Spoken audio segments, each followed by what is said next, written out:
Genesis are an English rock band formed in Godalming, Surrey in 1967. The band has undergone numerous formations in its history, which has included 11 full-time members. Since 2006, it has comprised two founding members, keyboardist Tony Banks and guitarist Mike Rutherford, and drummer and singer Phil Collins, who joined in 1970. Their early sound was rooted in acoustic and folk music, which evolved into progressive rock in the 1970s, with fantasy-inspired lyrics and more complex song structures, before moving to more pop-oriented and commercially accessible songs at the end of the decade. Formed by 5 pupils at Charterhouse School, Genesis worked with Jonathan King and released 3 singles and an album, From Genesis to Revelation, 1969, for Decca Records before lack of sales and musical differences led to their split.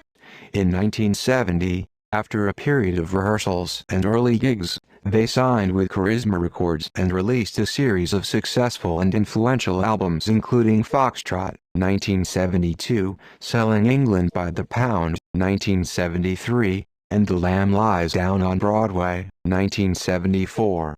Their shows during this time were theatrical experiences that used stage design, pyrotechnics, storytelling, and singer Peter Gabriel in costume.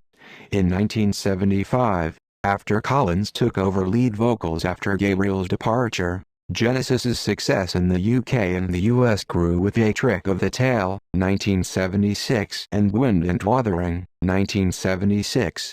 When guitarist Steve Hackett left in 1977, they continued as a trio and released, And Then There Were Three, 1978.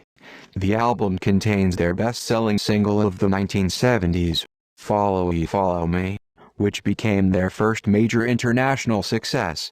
Genesis achieved their greatest success in the 1980s with a series of UK #1 albums, including Duke, 1980, Abacab, 1981, and Genesis, 1983, which coincided with Collins's increasing popularity as a solo artist. Invisible Touch, 1986, remains their best-selling album, from which all 5 singles released entered the top 5 in the US, with Invisible Touch reaching the #1 spot.